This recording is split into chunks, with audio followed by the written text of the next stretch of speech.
Good evening and welcome. Tonight we will be going over the history and geography of Araucanía in Chile. I'm very zoomed in right now because Chile is not a small country, it's a narrow country. It's hard to get a good wide shot of a narrow country, right? So anyway, Chile. Araucanía. Probably one of the more interesting areas of Chile historically, in my opinion. Because this is part of the ancestral home of the Mapuche peoples. And from what I read, sorry if you can hear my stomach, from what I've read, the Mapuche are the largest by population, largest indigenous group in South America. They're still very much around. We'll talk all about what they're up to nowadays in a minute. But this area is very lush and for a lot of it very untouched. Mostly around this area here, you can see obviously the Andes Mountains are running down the spine of Chile here. So a lot of the forest and wilderness areas here are still very wild. And it's actually home to a very famous tree that in English is called the monkey puzzle tree. Very unusual looking tree. You can tell by the name that it's not a normal tree. You can see lots of beautiful lakes here. We'll look at those on Google Earth. Along with lots of national parks and reserves. You can see Villarrica is here because there's a huge volcano right here called Volcan Villarrica. Lots of beautiful volcanoes, and beautiful mountains all along the Andes here. In the more central area, we get a much flatter land, not totally flat, but flat enough to have a huge farming area. This area in the 20th century was known as the breadbasket of Chile because it produced so much food. It grew so much for the country. Then of course we have the Pacific Ocean coastline here. In the middle here we have the capital Temuco. We'll talk about that and its history. All the other towns you see here are pretty small compared to Chile's large cities, but doesn't mean they're not unimportant. A lot of them are farming towns, and some of them, like Pucón you see here, are big tourism centers because a lot of them are gateways to adventures, hiking, paddling down rivers, things like that, wilderness activities. Let me see, did I leave out anything in my notes? I don't think so. I'm too anxious to get into the history. Let's do it. So as I said, this area is part of the ancestral home of the Mapuche peoples. And the Mapuche obviously are an indigenous group. And we don't know much about them until they came into contact with the Incas. And the Incas, of course, were going up and down the Andes Mountains, conquering as they went, taking over all the land that they set foot upon, either by force or by peaceful measures, But then they reached the Mapuche here, and they did not have an easy time trying to conquer this area.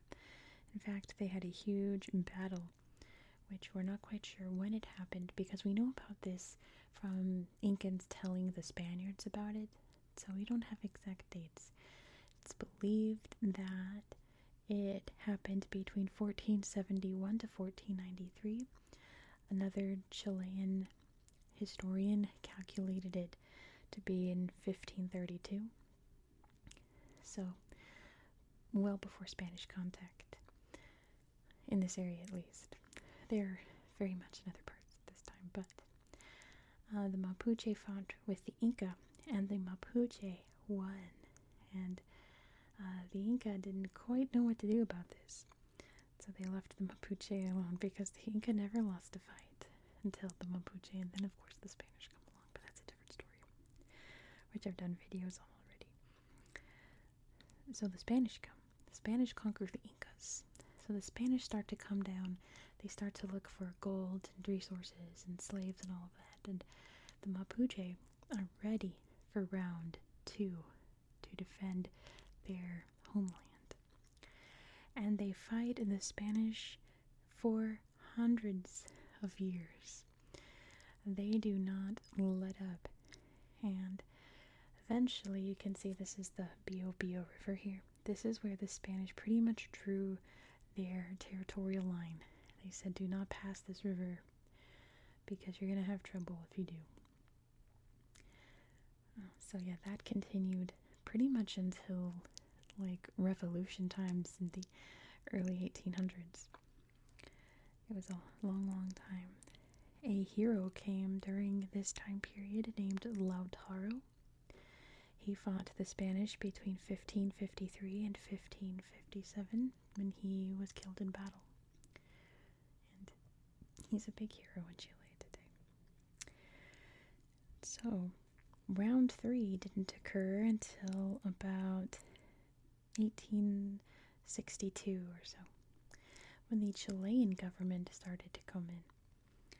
And they said, oh, we're going to start building, infrastructure and towns and all of that, because they're trying to tell these people, you're part of Chile now. We're an independent country. We're our own thing. Isn't that great? You're part of it. And the Mapuche were like, no, it's not great. We don't want you here. It really started to ramp up in the 1880s when Chile kind of gave up on peacefully coexisting with these people and turned it into a conflict and then an all-out war. So many of the towns you see here were originally built as little forts to try to push into the area to start taking it over. Temuco was founded in 1881. And there was a very large resistance movement to the Chileans. But this time, round 3, pretty much the Chileans won out. And once they established all of this rich farmlands down here, they invited many immigrants to move into here. Lots of immigrants from kind of the more like disenfranchised European countries at the time, like Germany, the Basque region, Eastern Europe. The Canary Islands had a huge influx, and they actually sided with the Mapuche and integrated into their culture, made their own Creole culture. Lots of East Asians, like people from all over the world. Very interesting. Moving in here and establishing farms. So then we had that flourishing farm culture in the early 20th century when it became the breadbasket of Chile.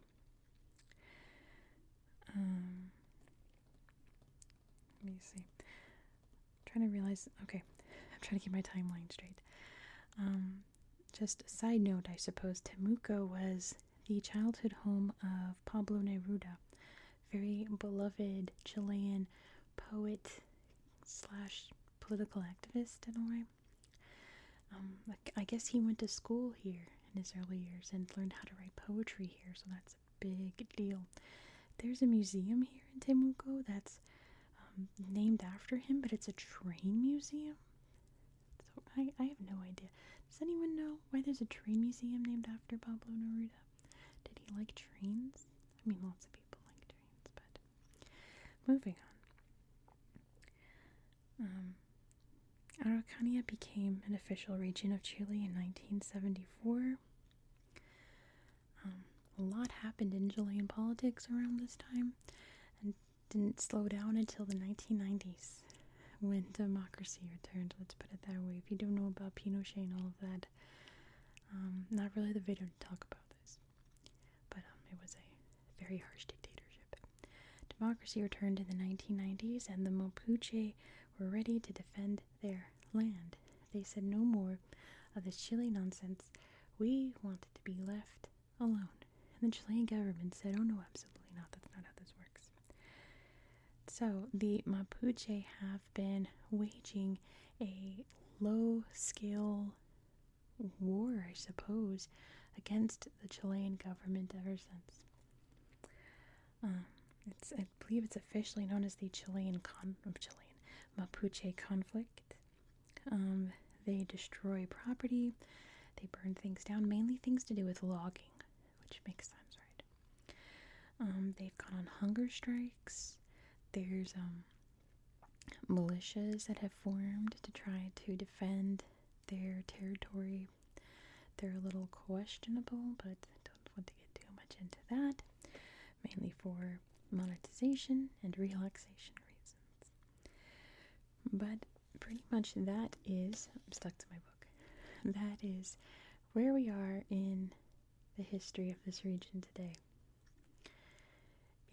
It's not like it's a dangerous place to come visit unless you are a government official or someone there to chop down trees. Then you might have a problem here. But if you're not one of those, it's a very safe place to come to see the beautiful nature and explore the wonderful culture here in Chile.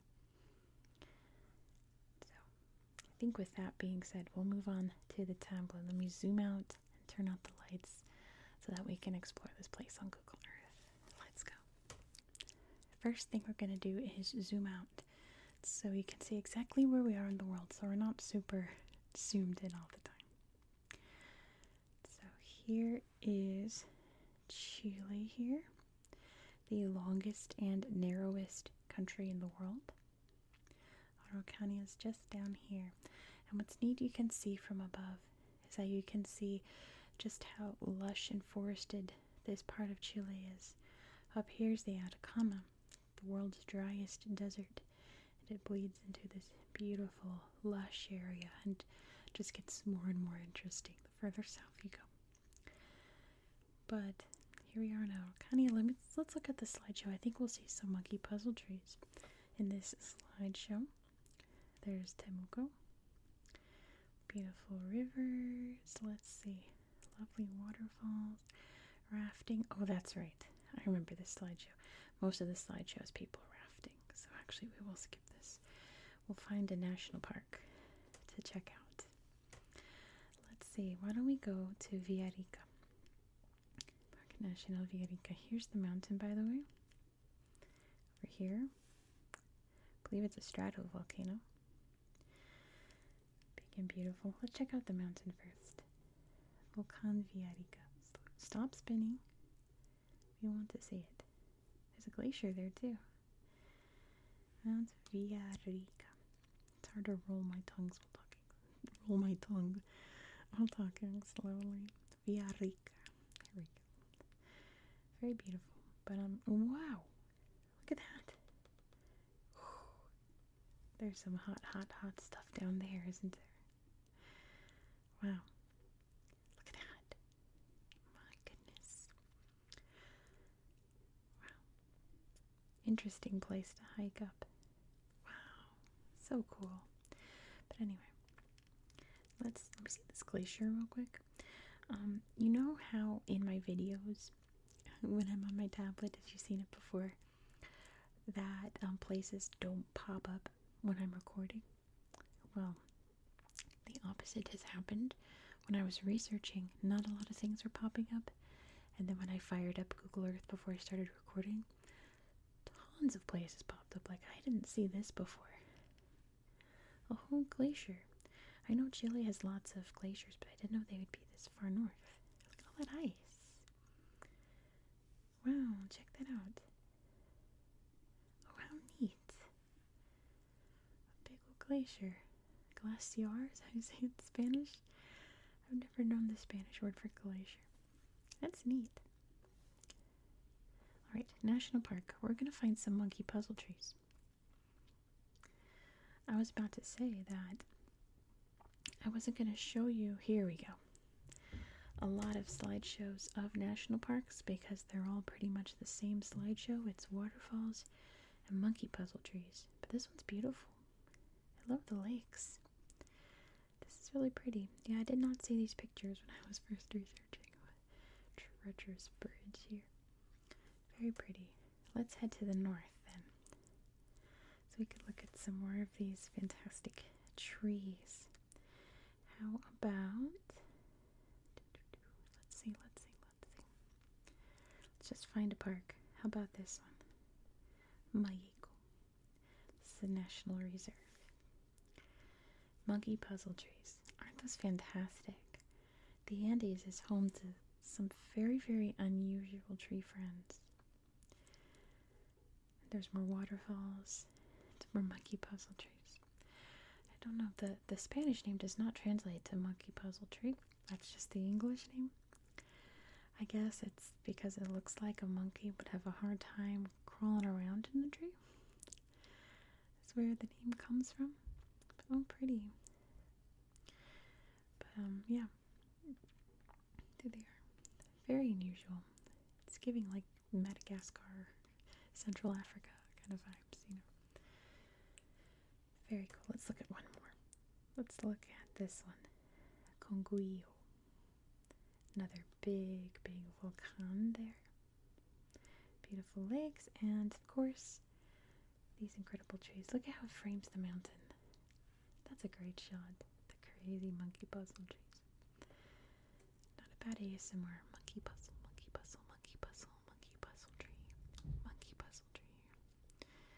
But yeah, as beautiful as all of the national parks and reserves of Araucanía are, all the slideshows on Google Earth are pretty much the same pictures. Oh, how pretty. River flowing down, and then look at the rocks here. That's pretty. But yeah, they're all pretty much the same. So, I don't want to spend too much time looking at the parks, but now you've got a good idea of what the beautiful wildlife of this region looks like. Let's see, what else did I want to show you? Up here is a little town that I've forgotten the name of. That's not very helpful to show you what I found in this town. Not very helpful at all. There's more national parks, of course. There's the Biobío River, which is really fun to say. Let's see, I might just have to type it in. It was somewhere over here. I remember La Paz. But I've got to type it in. We're not going to spend forever crawling around looking. Excuse you. Museums. I had to type in Museo Histórico Mapuche. Oh, I was way off. We would have been here forever. So there's a cool museum up here about Mapuche culture. And again, this is a culture that's very much around. This isn't like, oh, ancient artifacts, you know. Some of it is, but there's some taxidermy friends here. And a statue here. There's some, you know, but again, this is a culture that's very much still around. So it's not like these are lost treasures. We don't know what these are. You know, they're still around. Little fort there. View of the park there. Some more friends. Chilean flag. They had lots of cool little pottery, and there's some neat masks. Cool statues there. It's a longhouse. How neat is that? A beautiful poncho. Oops. Beautiful poncho. And then down here they show you how they're woven. All the looms there. There's a photo of one of these longhouses. That kind of looks like a canoe, right? Oops. It's so sensitive tonight. And these are fascinating. I love the big masks. They look so ancient and wise, especially this one. I like this one the best. And let's see, what else did I want to show you? Normally I'd write down the things I want to show you, but now I do these in the dark, so I can't really read my notes. I guess we should look at Temuco, the big city here. Let's see if this is a good slideshow. I don't remember. There's the busy city. Oh, that's right. There is a neat statue here in the center. Looks like it's depicting indigenous peoples. There's like a soldier here, like a Chilean soldier. I guess all of the various warriors that have come this way. Oh wow, a moo card. Yeah, that's interesting, isn't it? That's a neat statue. Beautiful river flowing through. But yeah, big old bustling city here. Chile has some beautiful cities. Let's see. I don't think there was anything else. I really wanted to show you guys some cool stuff, but all that really pops up are like sports things and then this train museum. Which, I mean, there's nothing wrong with train museums. Let's look at these. There's some of the things that are popping up here. Oh, a pool. Oh, wow, there's like a little fair going on here. Some kind of concert. Oh, that's my favorite. That's why it wanted me to see this. Because if you know me, I'm obsessed with water parks and swimming.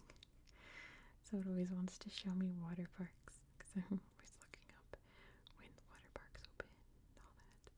I love it. Let's see. Now nothing's popping up, and that's unfortunate. It certainly was before. All this farmland here, you see what I mean? Just like miles upon miles upon miles of this beautiful lush farmland. I assume a combination of the volcanic soil with the sea breeze and the natural landscape. So many farms and farming communities here. Do you think any of them have slideshows? Probably not. What's this?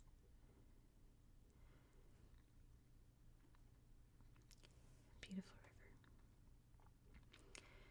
river. Oh, I like it. Sorry for my tummy. It has been bubbling this whole time. Manu Mapu. Manu Mapu. There's a doggy. And you can get some huevos. Yeah. Oh, we should look at the beach. Playa Los Obispos. Let's look at the playa. Wow, beautiful rocks there. I figure that this is like, it's like there's beaches, but it's not like a beach, you know? Like, you're not gonna come here to lay out your towel and go tanning, you know? A lot of these regions, or these areas, I should say, in Araucanía really reminds me of like the Pacific Northwest, like Washington State and British Columbia. Especially looking at these. This looks like the Washington coast, very much so. Just very cold looking beach, very rocky. Let's look at this view. Let's look at the view. Wow. We have lots of big crashing waves here on these big rocks. This looks more like Big Sur in California. Like not a beach you're gonna go swimming at. That's beautiful, my goodness. But it doesn't mean it's not beautiful, doesn't it? My tummy's just out of control right now. I should probably take a Tums or something after this. There's some camping here. Let's see that. Nope, we can't. We certainly will not. It wouldn't be so bad to see some Bio footage here. Let's find a slideshow to close this video out on. Hello. No, not a good one. Just a lonely looking road. Let's find another national park. Let's look at more monkey puzzles. Oh wait, Observatorio. Malalche. What is this? Wow. Okay, this is perfect. Let's close out on the stars here. Look at the moon. I'm filming this on the night of a full moon right now. But thank you so much for watching. If you enjoyed this style of content, please consider subscribing. Look at the monkey puzzle. Next, we're going to my series. It's an ongoing series. We're going to every region of the world in alphabetical order. We are going to Iran next, and I'm going to show you another very beautiful volcano with lots of cool hiking trails and sights to see on it. So be sure to subscribe so you won't miss out. Plus there's a UNESCO site there. You don't want to miss the UNESCO coverage. I hope that you found this video to be relaxing and educational, and I hope that you have a good